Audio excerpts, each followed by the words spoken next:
Prabhuji, are you muted? I think we can't hear you. Okay. Hare Krishna. Hare Krishna. Thank you, Prabhuji. Hare Krishna. Welcome to the session on Bhagavad Gita Chapter 3, Karma Yoga. Last week we discussed 3.10.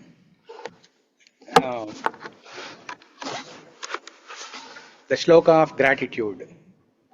Right? Does anyone remember? The Sloka of gratitude. Saha yajna praja srishtva purovacha praja pratihi anena prasavishyadvam esha vostvishta kamaduk.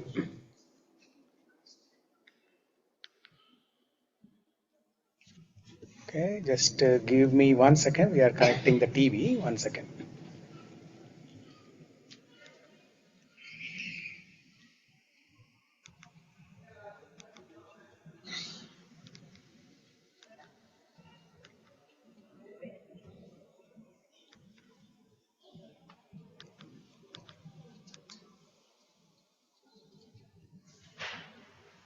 చూడండి.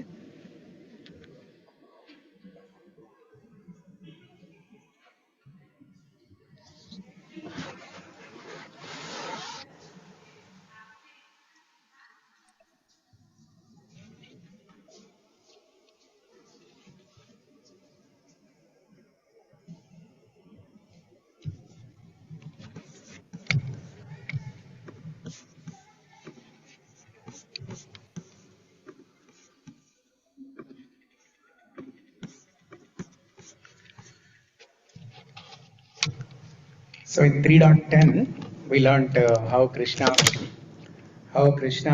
provides everything at the time of creation, all the basic necessities that are required by people, so that they can live happily.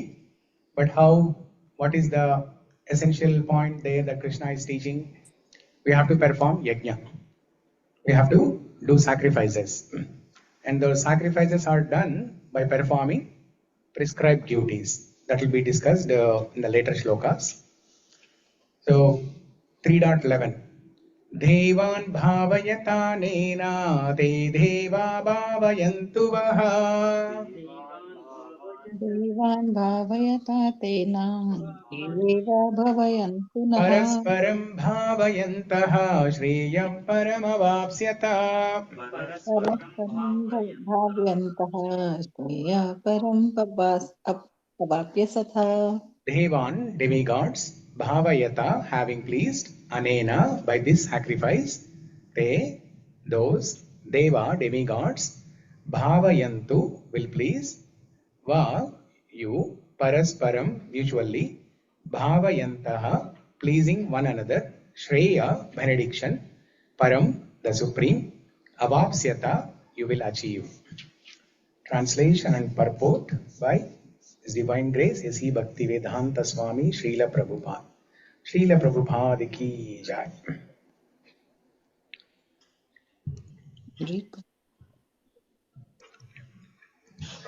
Read the translation and purport. Oh, yes. The demigods, being pleased by sacrifices, will also please you, and thus, by cooperation between men and many demigods, prosperity will reign for all. The demigods are empowered administrators of material affairs. The supply of air, light, water, and all other benedictions for maintaining the body and soul of every living entity is entrusted to the demigods, who are innumerable assistants in different parts of the body of Supreme Personality of Godhead. Their pleasures and displeasures are dependent on the performance of yajnas by the human being. Some of the yajnas are meant to satisfy particular demigods, but even in so doing, Lord Vishnu is worshipped in all yajnas as the chief beneficiary. It is stated also in the Bhagavad Gita that Krishna himself is the beneficiary of all kinds of yajnas. Bhoktaram yajna tapasam. Therefore, ultimate satisfaction of the yajnapati is the chief purpose of all yajnas. When these yajnas are perfectly performed, naturally the demigods in charge of the different departments of supply are pleased, and there is no scarcity in the supply of natural products. Performance of yajnas has many side effects, ultimately leading to liberation from material bondage. By performance of yajnas, all activities become purified, as it is stated in the Vedas. Ahara shuddhat sattva shuddhi sattva shuddhat dhruvaha smrutir labde sarva gnatinam viprokshama. By performance of yajnas, one's eatables become sanctified, and by eating sanctified foodstuffs, one's very existence becomes purified. By the purification of existence, finer tissues in the memory become sanctified. And when memory is sanctified, one can think of path of liberation. And all these combined together lead to Krishna consciousness, the great necessity of present day society. Srila Prabhupada ki jai. Thank you, Prabhu. Okay.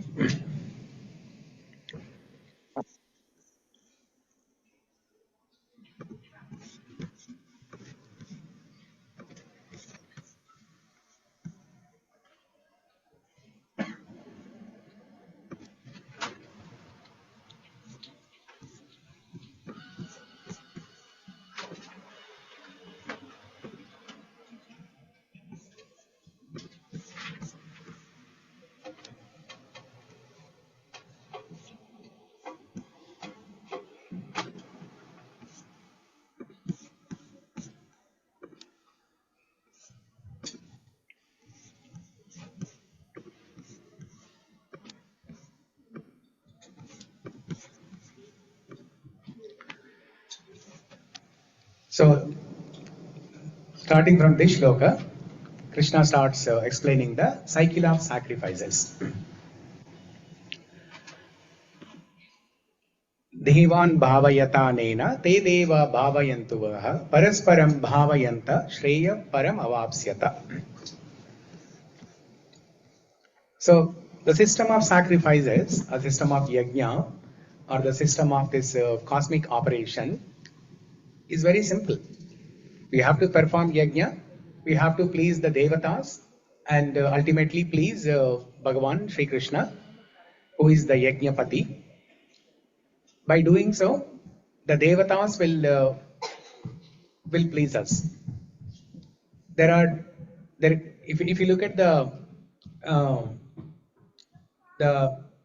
cosmic arrangement or the cosmic hierarchy, different personalities in the cosmic hierarchy. So we have Sri Krishna as the supreme God, devā, and then Krishna appoints different devatas who are responsible for maintaining different departments in the cosmic operation.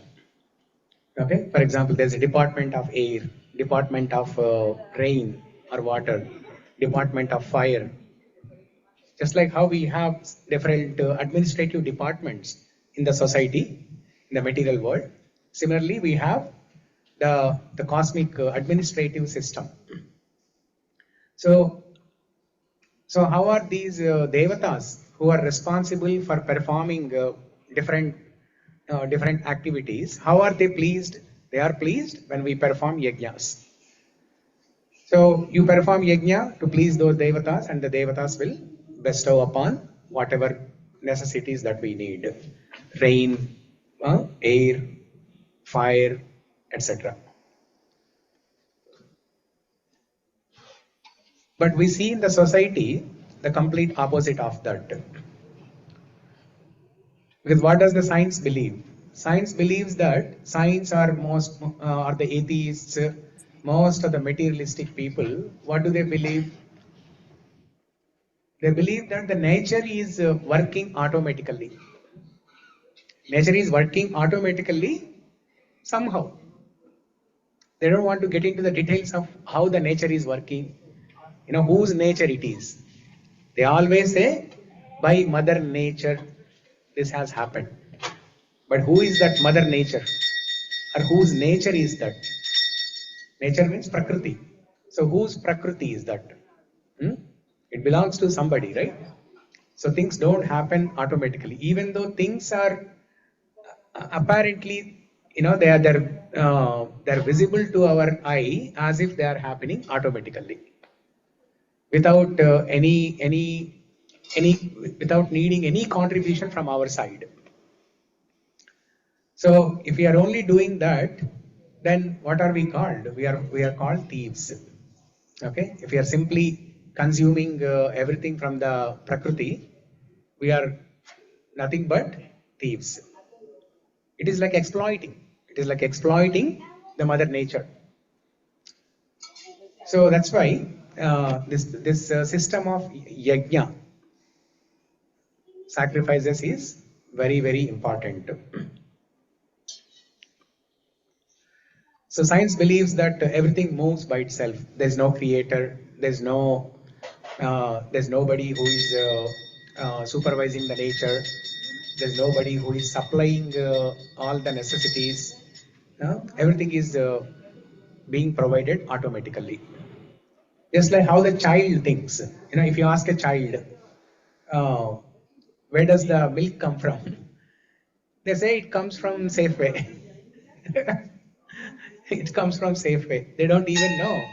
Many children, if they are very young, they are born in America and growing up in America, they don't even know.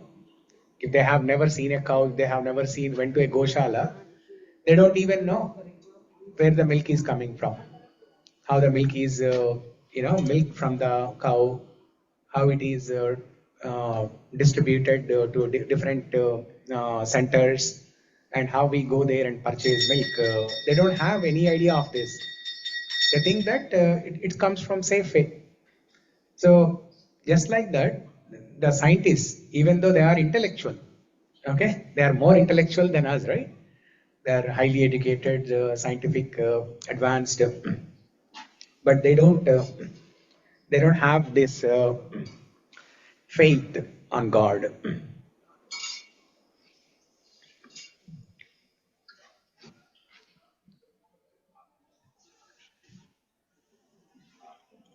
Have you ever heard of cloud seeding? Cloud seeding. What is that? Artificial rain, right? But is it completely artificial? As they say or as they claim, is it completely artificial? For example, you will see this predominantly in Dubai.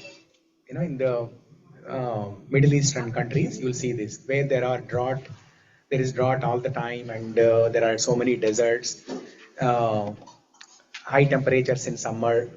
Because of that, the rains are not produced. That is one external reason, but the internal reason is there are no yajnas performed. Because there are no yajnas, that's why there are no rains. So they claim that through the process of artificial rains, this cloud seeding, they can produce rains. But what is the process behind artificial rain or cloud seeding? You can sit here. You can see and cloud seeding. What is the process behind that artificial rain or cloud seeding? There will be some clouds, water-bearing clouds, but for some reason they don't pour down the rainwater. The water is just there. It's stuck there in the water-bearing cloud, but it doesn't produce rain because they are not performing yajna. For whatever reason, it's not producing. Okay. So then what the scientists do is, by injecting some chemicals, through some chemical reaction, they agitate that cloud and try to produce some rain. But it's not guaranteed all the time. Sometimes it can rain, sometimes it cannot. And that's also the quantity of rain is very, very less. They have to move mountains. It's very expensive. That operation is very expensive. They have to move mountains just to produce some quantity of water, rainwater. So it's not completely artificial, even though they claim it's artificial rain, but it's not completely artificial. So this belief that there is no creator, there's no God, these are all not useful things. Okay, these are all dangerous things in Kali Yuga. That's why we see drought, many many years there'll be drought, and somebody performs yajna. For example, tomorrow there is a Sudarshana Narasimha Home here in this temple in the evening around 7 o'clock, I think. So if you are here, please try to attend that. So like that, from time to time, if people perform yajnas, then the devatas will be pleased and they produce rains.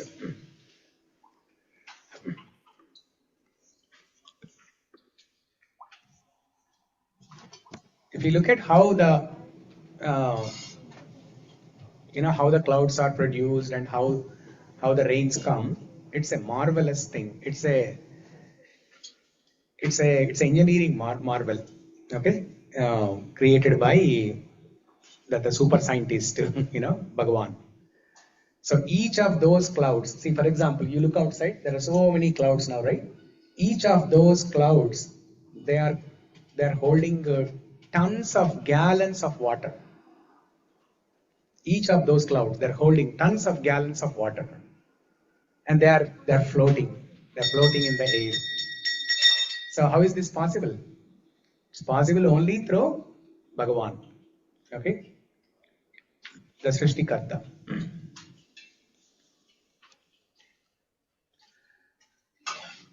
So in the nature, okay, when you want the proper supplies, basic necessities to live happily, there are two approaches to lead life. One is supplication, another one is manipulation. Supplication means you become humble, you offer prayers, you recognize God, you recognize that God is the source of this entire creation, and you offer prayers to God, then all the basic necessities will be supplied and you will be happy. That is one approach. Another approach is like how scientists are trying to do, manipulation. Manipulation, or the correct word to use is exploitation.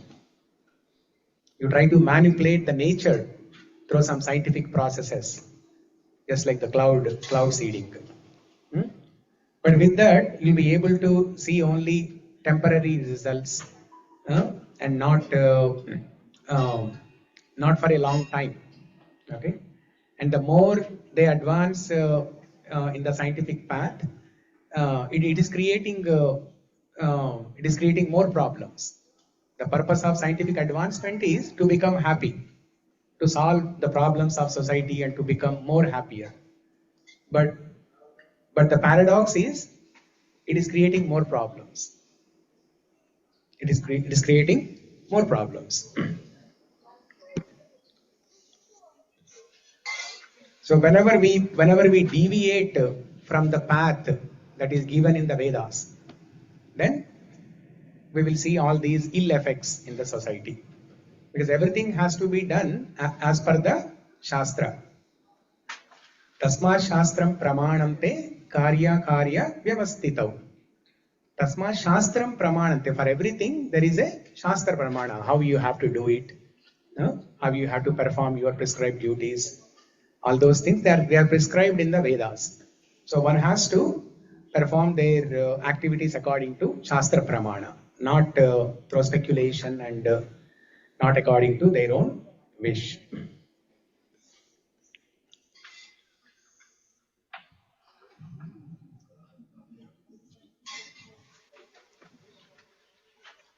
But the best yajna in Kali Yuga is Sankirtana yajna. Okay?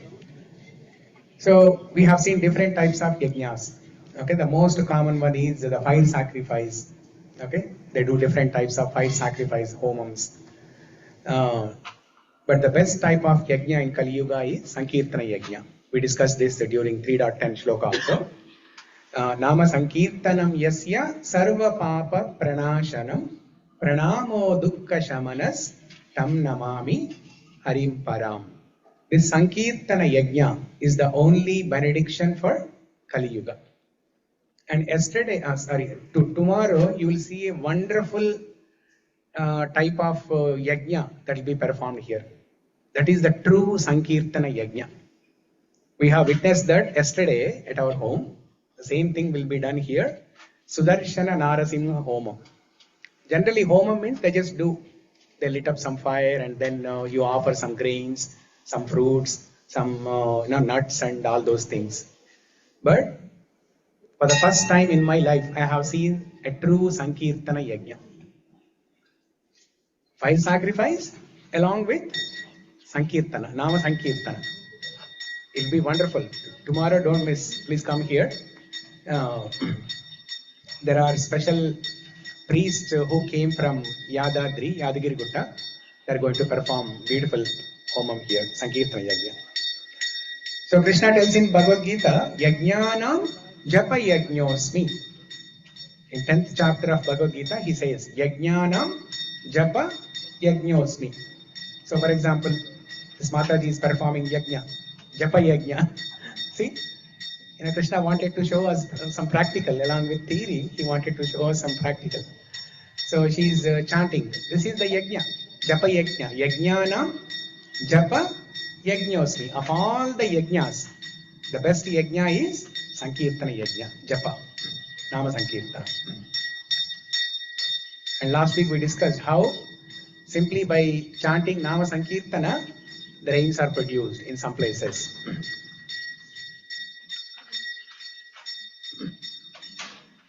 So by performing these yajnas, do we only get the basic necessities supplied? Is that all? So we please the demigods and demigods will bestow upon with all the basic necessities. Then it is a business deal, right? No, that's not all. By performing yajna, we not only get the basic necessities taken care, but we get purification.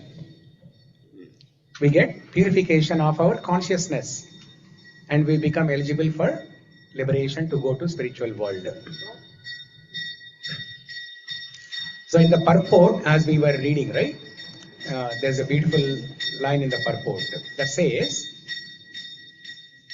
Ahara Shuddhau Sattva Shuddhi, Sattva Shuddhau Dhruva Smriti,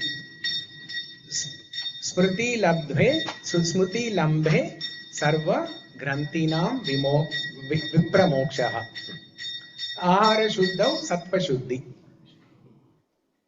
If the food that we are eating, if it is sanctified, okay, what is sanctified food? Sanctified food is you cook some food, offered, and if you cook some food and offer it as naivedyam to Bhagavan, and you receive it as prasadam, that is Shuddhi, Ahara Shuddhi. Ahara Shuddhau Sattva Shuddhi. What is Sattva? Mode of goodness. No. That is Sattva Guna. But Sattva, in general, what is the meaning of the word Sattva? Sattva is consciousness. Okay? Sattva Shuddhi. If the food that we are eating is Shuddhi, is sanctified, then our consciousness also will be purified. You are what you eat. We know this quote, right? You are what you eat. So, Ahara Shuddhau Sattva Shuddhi, Sattva Shuddhau Dhruva Smriti. If the consciousness is sanctified, the consciousness is purified, then what happens? Dhruva Smriti. Our memory or our remembrance of God will be awakened. Right now, we don't remember God. We don't remember our love for God. That love for God is there in our heart in a dormant state. So when we eat sanctified food, that will awaken this dormant love for God. Dhruva Smriti. Smriti means that the smarana of God will come. Smriti Lambe Sarva Grantina Vipramokshaha. And as we remember God, as we continue, that's Bhagavad Smarana, Smriti Lambe Sarva Grantinam Vipramokshaha. Sarva Granti. Granti means what? Granti. Gland. Huh? And gland. What is that? GLAND. Gland. Oh, gland. Pancreas gland. Gland. Like Okay. Yeah. Basically, it's knot. Granthi means knot. Not Okay. okay. Knot. You take two ropes and then you make a knot. Yeah. Okay. That is Granthi. Mm-hmm. So, but what is this Granthi here? The Hridaya Granthi. In Bhagavatam, there is a Sloka, right? Hrudaya Granthi. Yeah. Bhagavatam, there is a Sloka. Somewhere, you know it? Okay. Yeah. In the second chapter, Hridyante, Vidhyante Hridaya Grandhi, Chidyante Chinna Samshayaha.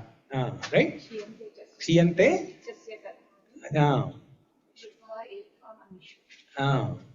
So that means, in the material world, when we take birth in the material world, we develop so many attachments. And all those attachments, especially the family relations, these are all, they become knots in the heart, Hridaya Granthi. The process of liberation to go to spiritual world is, we have to develop renunciation. We have to cut all these knots. We have to cut all these Hridaya Granthi.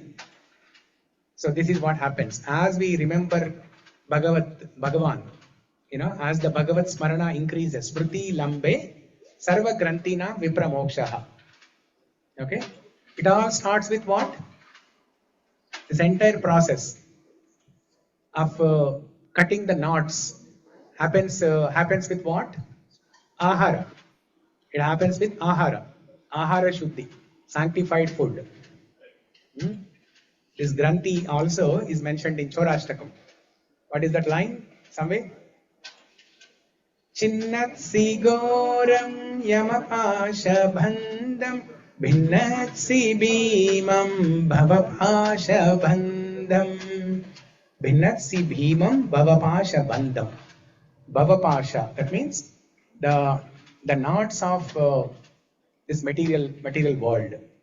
Bhinnat si bhimam bhavapasha bandam. It is very hard to cut the knots of this material world. But Sri Krishna, if you perform devotion to Sri Krishna will be pleased, and he will steal everything from you. He will steal all your attachments. He will cut all those knots very easily. So that's why Ahara Shuddhi. And what is the process of doing Ahara Shuddhi? The process of doing Ahara Shuddhi is by performing Yajna. By performing Yajna. Because when you perform Yajna, what are you doing? You are offering oblations into the fire, which is the mouth of Vishnu. And you are pleasing the devatas, you are pleasing Vishnu, who is the Yajnapati. And because of the Yajna, the clouds are, the rains are produced. And because of rains, grains are produced. And with those grains, you cook food, you offer to Bhagavan. That is also another Yajna. Okay? The performance of fire sacrifice is one type of Yajna. And cooking food and offering to Bhagavan as Naivedya, that is also Yajna. Okay? So through these Yajnas, the food is sanctified, and through the Ahara Shuddhi, the Sattva becomes purified, and with the Sattva becoming purified, our Smriti, remembrance of God, is awakened. And as we continue remembering God throughout our life and remember God at the time of death, we will go back to God. Sarva Grantinam Vipramokshaha. Sarva Grantinam Vipramokshaha. Okay.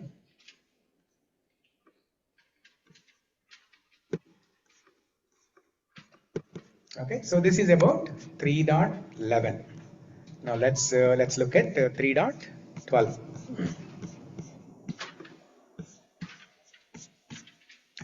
Ishtan bhogan hi o deva dasyante yajna bhavitaha.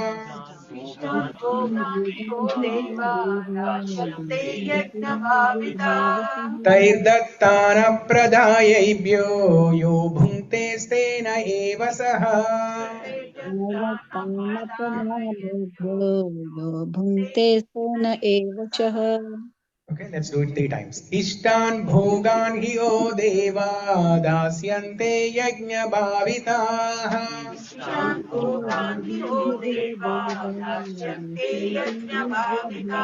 तैर्दत्तान प्रदायैभ्यो यो भुङ्क्ते स्तेन एव सः तदत्तेन यो भुङ्क्तेन एव सः इष्टान् भोगान् हि ओ देवा दास्यन्ते यज्ञभाविताः इष्टान् भोगान् हि वो देवा दास्यन्ते यज्ञभावितः तैर्दत्तान प्रदायैभ्यो यो भुङ्क्ते स्तेन एव सः तदत्तेन यो भुङ्क्तेन एव सः Ishtan, desired, Bhogan, necessities of life. He, certainly, Va, unto you, Deva, the demigods, Dasyante, will award, Yajna Bhavita, being satisfied by the performance of sacrifices, Thai, by them, Dattan, things given, Apradhaya, without offering, Ebhyaha, to these demigods, Ya, he who, Bhunkte, enjoys, Stena, thief, Eva, certainly, Sa, he.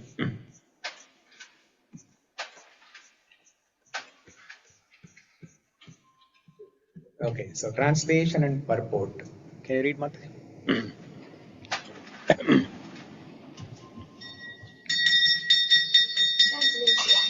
In charge of the various necessities of life, the demigods, being satisfied by the performance of yajna, sacrifice, will supply all necessities to you. But he who enjoys such gifts without offering them to the demigods, in return is certainly a thief. Purport kuda. Sloka. The demigods are authorized supply agents on behalf of the Supreme Personality of Godhead, Vishnu. Therefore, they must be satisfied by the performance of prescribed yajnas. In the Vedas, there are different kinds of yajnas prescribed for different kinds of demigods, but all are ultimately offered to the Supreme Personality of Godhead. For one who cannot understand what the Personality of Godhead is, sacrifice to the demigods is recommended. According to the different material qualities of the persons concerned, different types of yajnas are recommended in the Vedas. The worship of different demigods is also on the same basis, namely according to different qualities. For example, the meat-eaters are recommended to worship the goddess Kali, the ghastly form of material nature. And before the goddess, the sacrifice of animals is recommended. But for those who are in the mode of goodness, the transcendental worship of Vishnu is recommended. But ultimately, all yajnas are meant for gradual promotion to the transcendental position. For ordinary men, at least 5 yajnas known as Pancha Mahayajna are necessary. One should know, however, that all the necessities of life that the human society requires are supplied by the demigod agents of the Lord. No one can manufacture anything. Take for example, all the eatables of human society. These eatables include grains, fruits, vegetables, milk, sugar, etc.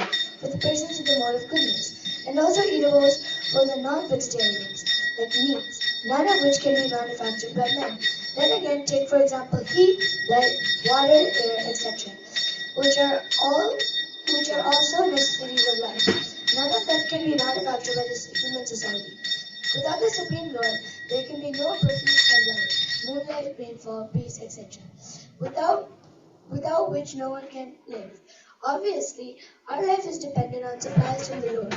Even for our manufacturing enterprises, we require so many raw materials, like metal, sulfur, mercury, manganese, and so many essentials, all of which are supplied by the agents of the Lord, with the purpose that we should make proper use of them, to keep ourselves fit and healthy for the purpose of self-realization, leading to the ultimate goal of life, namely liberation from the material struggle of existence.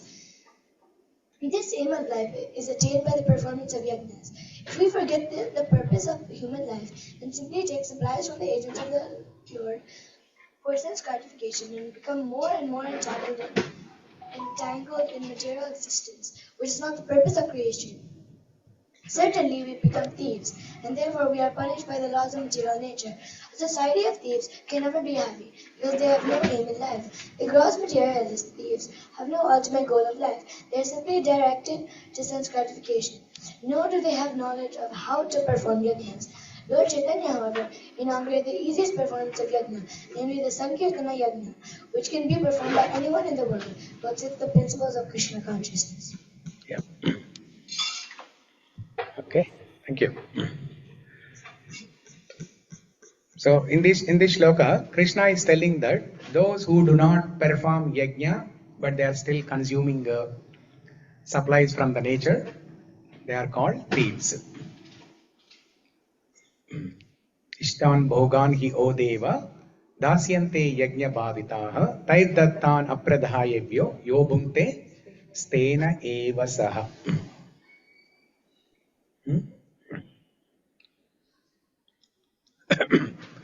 In the purport, Prabhupada writes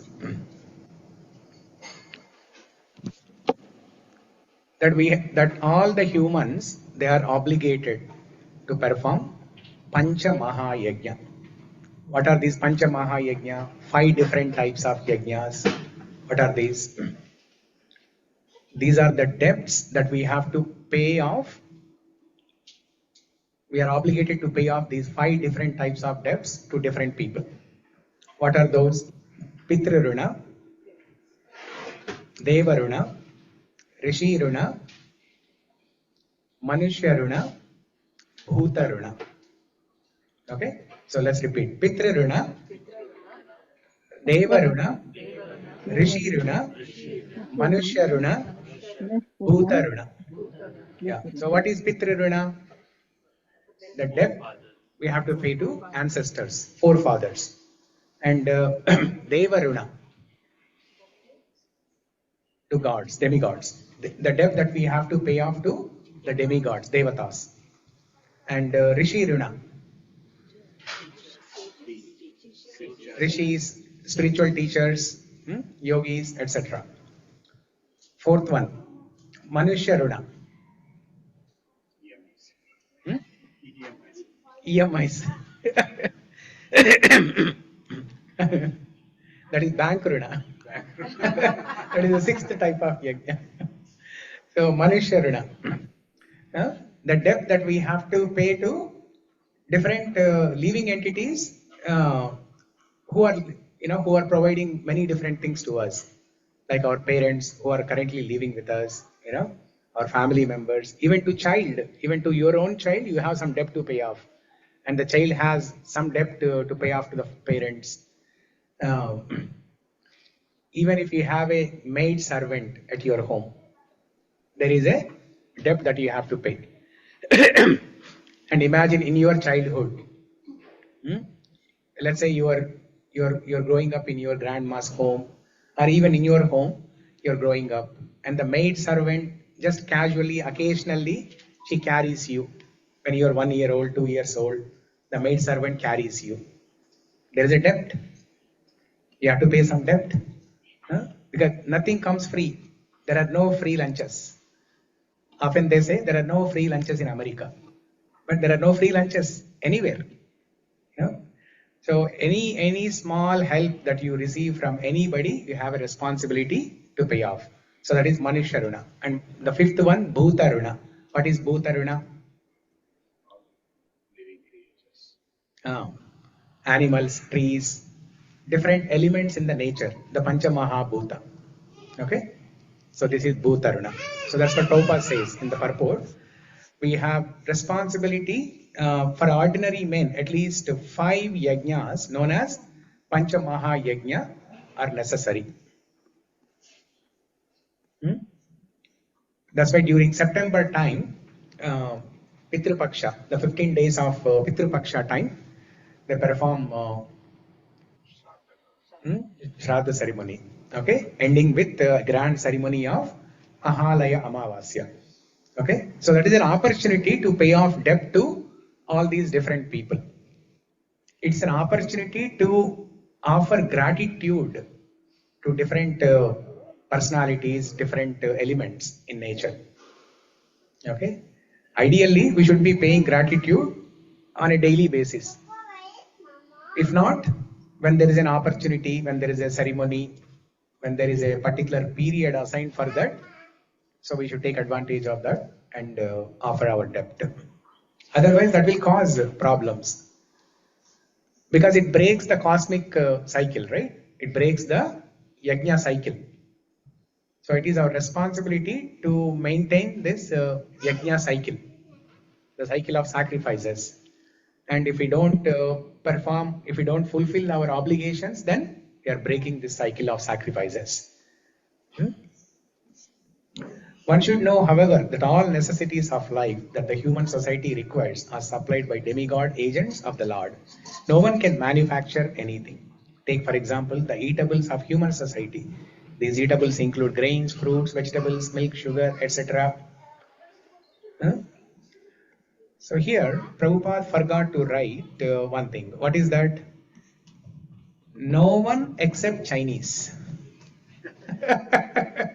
Prabhupada forgot to write that word. No one except Chinese can manufacture anything. Chinese can manufacture rice.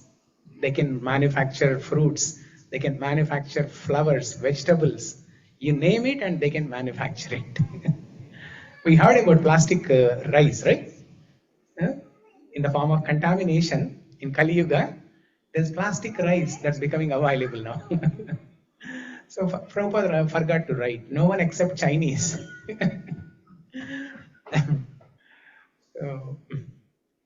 But is it possible? Can we create at least one fruit? This is the mango season. Nectarian mango, juicy, very tasty, it's sweet, delicious. Can we create at least one mango? No. Then we better appreciate the nature. We better appreciate the source of the nature and pay our gratitude, pay our responsibilities, fulfill our responsibilities of performing yajna. So without the Supreme Lord, there can be no profuse sunlight, moonlight, rainfall, breeze, etc., without which no one can live. Our life is dependent on supplies from the Lord. Even for our manufacturing enterprises, we require so many raw materials and so on. So let's look at the slides to see what we have, what else we have here.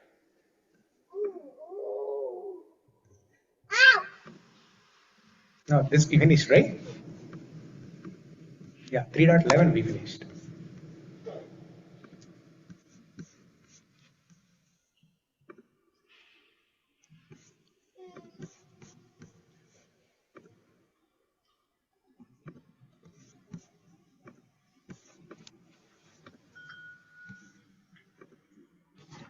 There's one beautiful word in this sloka, stena.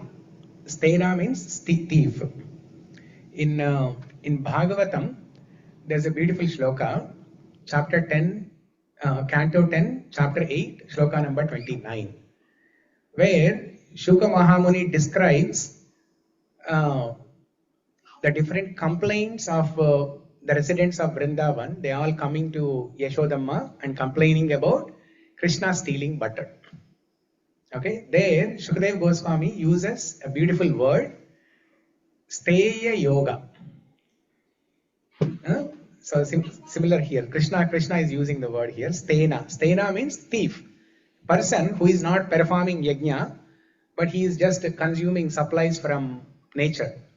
He is called a thief. Okay, and the same word Shukadeva Goswami uses in Bhagavatam. Let's look at that beautiful shloka.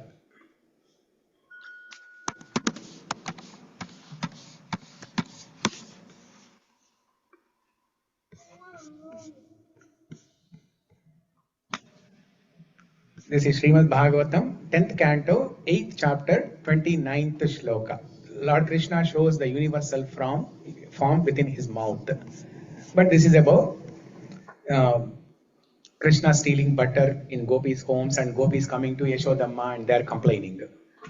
Vatsan munchan kvachida samaye krosha sanjhataha sa steyam sadhvatya tadadipaya kalpitai steya yogai Markan bhokshan vibhajati sachenati bhandam bhinatti Dravyalabhe sarga kupito yatyupakroshyatokan. Steya yoga. Look at this. Steya yoga. Steyam and Steya yoga. Krishna is teaching in Bhagavad Gita. Karma yoga, Jnana yoga, Bhakti yoga, Ashtanga yoga. But what is he doing? He is performing Steya yoga. He is doing the yoga of stealing. Stealing butter. The yoga of stealing butter. Because the word yoga means to connect with God. Through that act of stealing butter, he is connecting all of us to God. So that is yoga. So Shridhar Goswami correctly used the word yoga, steya yoga, means stealing. And the same word in the current shloka, 3.11, Ishtan Bhogan hi o deva, dasyante yajna bhavita, tairdattan apradhayaibhyo, yo bhunkte, stena eva saha. Stena, the act of stealing. Steya yoga. So, since we are already in this shloka, okay, let's quickly look at this. It's a beautiful shloka. The gopis come to Yashodamma and they say, "Your Lala is doing so many mischievous things." Yashodamma asks, "What did he do?" The gopis say, "He's releasing the calves at an inappropriate time."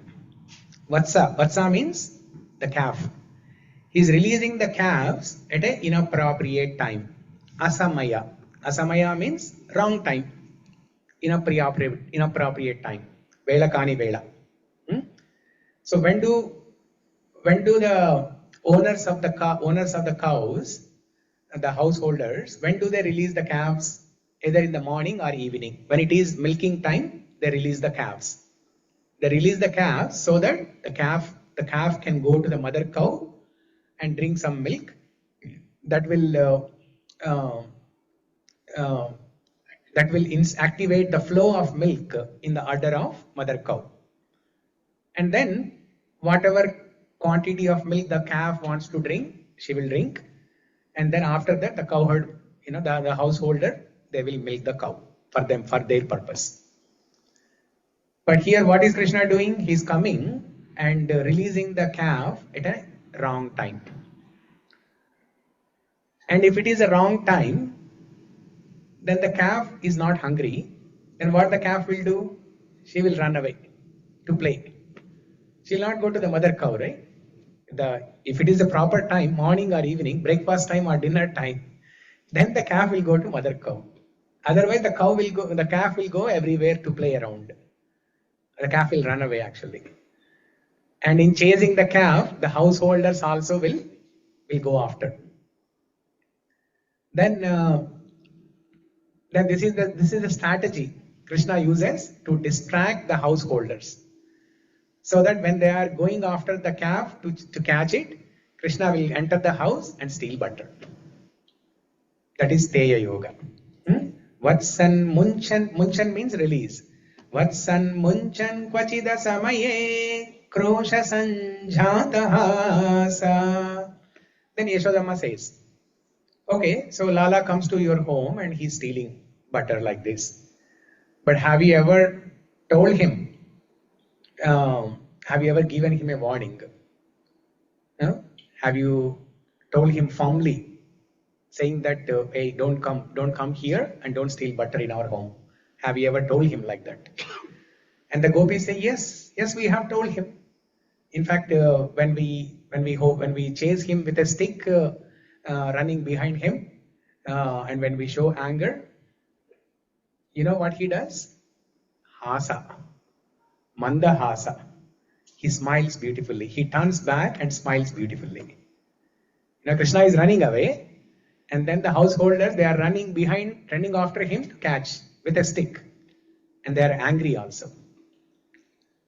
And then all of a sudden, our Lala turns back and gives a beautiful smile, mandahasa. And looking at that beautiful smile, they forget everything. Initially, they are angry, krosha, krosha sanjataha sa. They're angry, but later they become pleased. They forget everything. Okay? Steyam swad. And what are the different things our Lala is stealing? Steyam, swadu, ati swadu. Swadu means very sweet, delicious. Swadu. Ati swadu, very sweet. Dadi. What is dadi? Curd. Paya is milk. Dadi, paya, ata. Ata means etc. Dadi, paya, ata means butter and other things. He's stealing all these things. Kalpitai steya yogai. He's performing a nice yoga. Okay? Bhakti yoga. And what else he doing? And then Yashodamma says, okay, what's a big problem if he steals some butter? How much can he eat? He's a 2-year-old boy. How much can he eat? Can't you let him go with a little butter? And then the gopis say, not only that, if he eats by himself little butter, we are okay with that. But you know Yashode, what he does? Markan bhokshan vibhajati sachin nati bhandam binati. He distributes butter to all the monkeys. Markan means monkeys. Markan bhokshan, feed. Vibhajati, he distributes the butter into equal portions and feeds all the monkeys.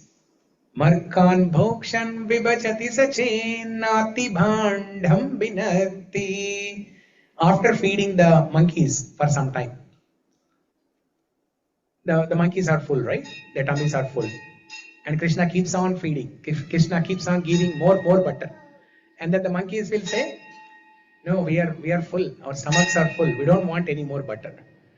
Then Krishna will take that butter pot, throw it on the ground and say, what kind of butter is this? This is useless. This is not so good. Even the monkeys don't want to eat. Nati bandham binati. Bandham means that pot, the butter pot. Nati bandham binati. And then Yashodamma says, okay, what's the problem? If you feed the monkeys, what's the problem? You have so much butter at your home. If you want, I'll give some butter to you. Why are you making a big scene out of it? Let him feed monkeys. Now, even monkeys, how much can they eat? You have so many pots of butter in your home. Give one pot to Lala and all the monkeys. They'll keep quiet. And the rest of the pots you can use. And then the gopis say, oh Maya, not just that. That is not enough. Your Lala makes more naughty things. Dravya labhe sagriha kupito yatu pakroshato kan. Dravya alabhe. Dravya means money, or in this context, the particular cheese. The particular cheese matlab Hindi cheese. Not the English cheese. The particular thing. Dravya means that particular thing. What is that particular thing? It's milk, yogurt or butter, anything. Okay? Dravya. Alabhe means if he is not getting it. Sometimes if Krishna goes to somebody's home and one day he cannot find any butter. Dravya alabhe. In that case, what he does? Upakrosya. He gets very angry. And then tokan. He goes inside the bedroom and he pinches the babies. He pinches the babies. And as soon as the baby starts crying, Krishna runs away. Krishna escapes. And he tells, this is the punishment the children have to pay for the sins committed by parents. What is the sin committed by the parents? Not keeping butter at home. And that's a sin. Because of that sin, the children have to suffer. Dravya labhe sagriha kupito yatyupakroshato kan. Like this, he does so many wonderful things. So why did we come here? Steya yoga. Steya yoga. By performing these butter stealing activities, Krishna steals our heart. That is the purpose. That is the purpose of stealing butter.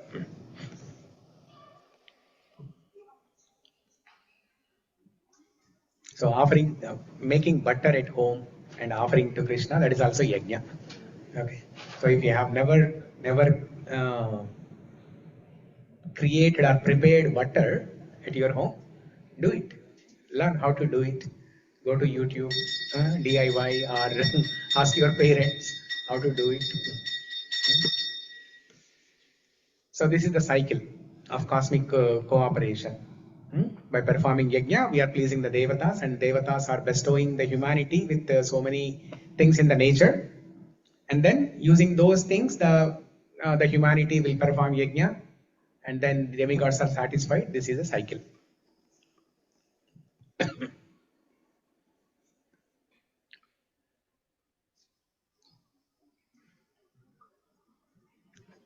So if we don't pay taxes properly, then we are called thief. Those who utilize the city water supply but refuse to pay the water bill, they are thieves. Similarly, if we are consuming things from nature and not fulfilling our debts, not paying off our debts, the pancha yajna, then we are a thief.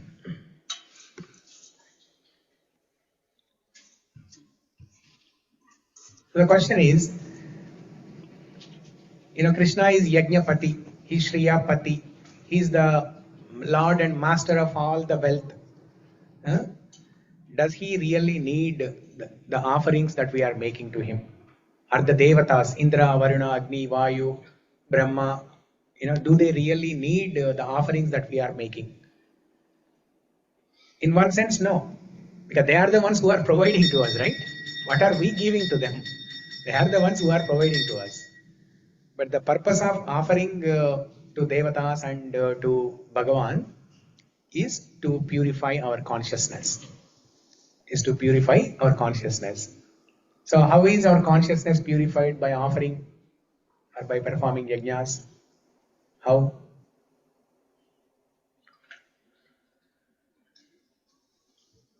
So first of all, we start recognizing that there is some higher power, there is some person who is responsible for the cosmic operation. We will develop that faith. Otherwise, we will think that the nature is operating by itself. Everything in the nature is being provided automatically. But as we start performing yajna, we are acknowledging, we are accepting some authority, some person, or some source behind all this nature. And then, without these yajnas, we may think that we are the creator, we are the doer, we are the proprietor, we are the maintainer, we are the enjoyer. But as we as we are performing yajna, we know that these are received by someone else, either devatas or ultimately they are received by Bhagavan Vishnu. So we will get rid of the mentality of kartrutvam, bhoktrutvam, all these things. I am not the doer, I am not the enjoyer. Krishna is the enjoyer. We will develop that purity. Okay.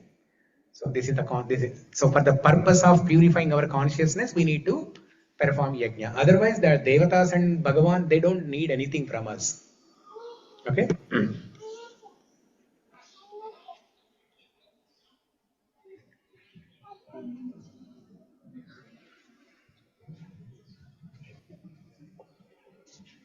Krishna tells in Bhagavad Gita, 5th chapter, 29th sloka, Bhoktaram yajna tapasam sarva loka maheshwaram suhridam sarva bhutanam jnatva mam shantim richasi.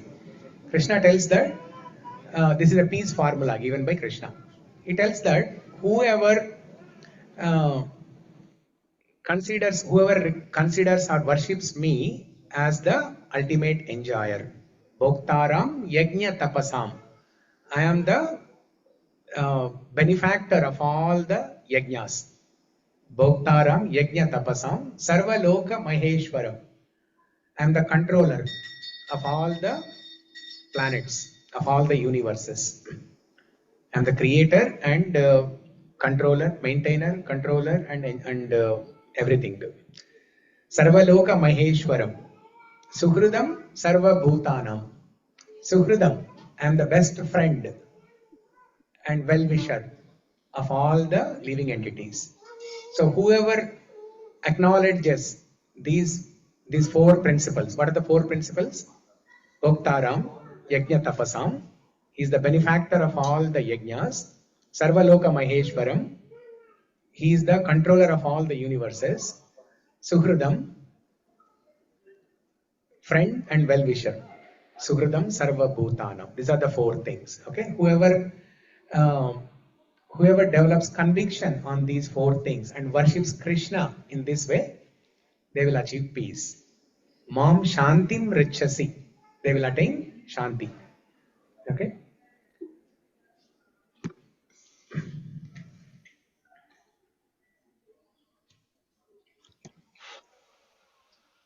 So the famous Govardhana Leela, we all know about it. In Govardhana Leela, what is the philosophical thing in Govardhana Leela? The story everybody knows. But what is the philosophical thing there? Indra gets pride. Indra gets pride that he needs to be worshipped and not Krishna. The Vrajavasis, they should do Indra Puja but not Krishna Puja. So when Indra demanded that and Krishna tried to oppose that, when the Vrajavasis tried to oppose that, then Indra gets angry and he invokes Samvartaka clouds. The Samvartaka clouds are very powerful. They are invoked or they are produced at the time of pralaya, at the time of dissolution of the material world. Samvartaka clouds are produced to downpour, heavy torrents of rain.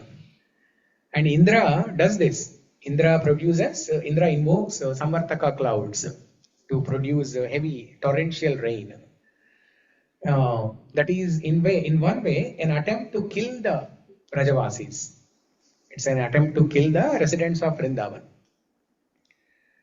And then we all know the story. Krishna lifts Govardhana hill and gives shelter to all the residents of Vrindavan for 7 days and 7 nights. Okay? And then finally, everybody starts worshipping Krishna. They make elaborative offerings. Mother Yashoda, she thinks that my Lala has not eaten, and Krishna is lifting Govardhana hill, so much of strength, and Yashodamma is still calling him as my Lala, my Nanna, Munna. He has not eaten. He has not eaten for 7 days, and Yashodamma feeds him 3 times. Once in every 3 hours. Once in every 3 hours means 8 times a day. So 8 times multiplied by 7, 56. That is Chapan Bhog. Okay. So then everybody worships Krishna, and Krishna teaches some lesson to Indra. So Indra's furious reaction was driven by feeling dishonored by the lack of respect, not by physical starvation. Proof that the Yajna system was upheld is seen later when Krishna explicitly instructed Maharaj Yudhishthira to perform grand Rajasuya Yajna.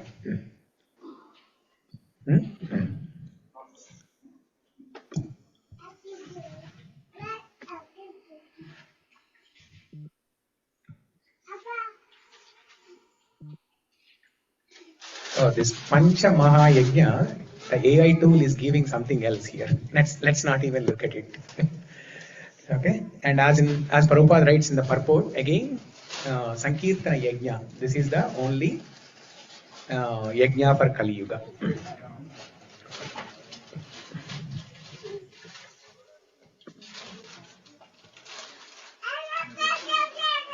From theft to devotion. The same food, if we cook and don't offer to Bhagavan and eat by ourselves, it is a sin. But the same food simply we offer to Bhagavan as Naivedyam and then receive it, it is prasadam. That is devotion. from theft to devotion. This chapter of Karma Yoga, even though the chapter is titled as Karma Yoga, but if you dig deeper and understand the Nigudardha, it is actually bhakti. In Bhakti Yoga, what do they teach? Shravanam, Kirtanam, Vishnu Smaranam, Archanam, Pada Sevanam, Dasyam, Sakyam, Vandanam, Atmanivedanam. So the process of Archanam involves offering Naivedya to Bhagavan. So that is in one sense Bhakti Yoga.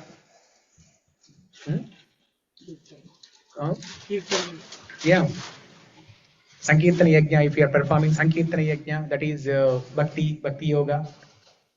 And 3.10 we discussed last week, right? It is a pure Vatsalya Bhava of Krishna. Krishna is revealing his heart there. Krishna reveals his heart only in Bhakti Yoga. But that he is doing in the beginning of Bhagavad Gita, 3rd chapter itself, 3.10. Śreyaḥ, what is the Sloka? Sahayajna praja srishtva purovacha prajapatihi anena prasavishyadvam esha vostvishta kamadukka. So Krishna is acting like a parent, like a mother actually. More than a father, he is acting like a mother there, providing all basic necessity for the newborn child, nourishing the newborn child like a mother. So if we understand at a deeper level like this, even the Karma Yoga can also become Bhakti Yoga. Okay, it's 7:20. I think we can pause here. Any questions, comments, reflections, anybody?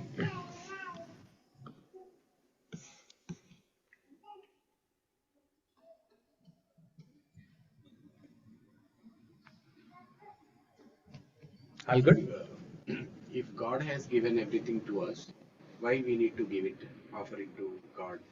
Again, He only gave to us, right? Yeah. So how do we get that? So as I said, a few minutes back, right? The purpose of performing yajna is to purify our consciousness. So the same thing is mentioned here, right? Do the gods need us? This is slide. Do the gods need us? Do the gods, the devatas, or even Bhagavan, do they really need the offerings that we are making? Krishna is not looking at that little rice, one flower, one fruit that we are offering. Krishna is looking at the devotion, love and devotion with which we are offering those. Patram pushpam phalam toyam yome bhaktya prayachati tadaham bhaktyupahritam ashnami prayatatmanaha. Tadaham bhakti upahritam ashnami prayatatmanaha. If one offers with love and devotion, a fruit, flower, water, and a leaf, then I will accept. So Krishna made it very clear there. If one offers with love and devotion, then I will accept. Otherwise, he will not accept. I think it reminds me of example like when we get, let's say, something for the kid to eat from outside. Yeah. We give it to him to go and eat it. It's a chocolate. But out of love, if he gives little out of that chocolate to mom or dad, Yeah. The parents will feel happy. Yeah. They don't need that bite, but still it keeps them more happy. Yeah. The parents, if they want, they can buy the entire shop. They can buy all the biscuits. But if the child gives one small piece of cookie, they feel happy. More happy than they themselves going to the store and buying it. So they're only looking for that love and devotion, that reciprocal. Because love is reciprocal, right? Love is reciprocal. It's not one way, it is reciprocal. So God has given everything to us. And if somebody asks, do we really need to give it back? Do we need to give anything? What can we give, first of all? What can we offer to God? Somebody can ask like this. भगवान बड़ा आदमी क्या दे सकता हूँ उसको? Somebody can come with this logic. Technically we cannot offer anything to him, but We can offer only our love and devotion. Devotee, I got a question. Yes. Maybe not directly related to the shloka, but in general. Prabhupada always says that we have to worship only Krishna, no paraphernalias or parts and parcel of Krishna like the other Devi demigods and Devi devatas. And here, looking at Krishna's Gita, when he himself is telling that we should perform yajnas to please demigods, to take their blessings. So these are two contradictory things. Yeah, good question. So we hear in in ISKCON we hear this statement, right? A very popular statement. Just worship Krishna. Everything is taken care. You don't have to worship anybody. So Krishna is Supreme Personality of Godhead, Devādi Deva. If you worship Krishna, you don't need to worship anybody. Yes, that is true. Only when you become a pure devotee. If you are a pure devotee, then you will see everything as a part and parcel of Krishna. Not only living entities, but even the animals, the trees, the rocks, mountains, rivers, everything is a part and parcel of Krishna. Until we develop that consciousness, we have to do what is needful. We have to perform yajna. But again, the best type of yajna is sankirtana yajna. Nama japa, nama sankirtana. And if you still are feeling guilty that, okay, if I simply do nama japa only, nama sankirtana only, and not doing the fire sacrifice homa, is that okay? Or am I doing a mistake? If you have some feeling like that, do both. Tomorrow you will see. For the first time in your life, you will see how they are doing both. Yajnam and nama sankirtana. You will see a true sankirtana yajna tomorrow. So if you have that feeling, do both. Perform yajna and do nama sankirtana also. Yeah. Krishna is like the root of the tree. When you want to nourish the tree, you pour water at the root. You don't have to pour water on every branch, every leaf, every fruit, every vegetable. Just pour water at the root. Then everything is nourished properly. Similarly, all the living entities, they are all part and parcel of Krishna. So if we serve Krishna, if we satisfy Krishna, then everybody else is taken care. Yeah. Okay? Yeah. Because we see this practice of performing yajna in even when God appears. Dashrath, how did Rama appear? When Dashrath performed yajna, right? When Dashrath performed yajna. And we see these yajnas are performed in Dwapara Yuga, Kali Yuga, everywhere. So there is nothing wrong in performing yajna. But with what consciousness, with what intent one has to perform yajna is with an intention of offering gratitude to devatas and Bhagavan. Not as a business transaction that okay, and let me perform this yajna and I'll get some material benefit. Not with that intention. Yeah. Okay. Okay, Granthara Srimad Bhagavad Gita ki jai, Srila Prabhupada ki jai. Thank you everyone for joining. Hare Krishna. We'll continue next week.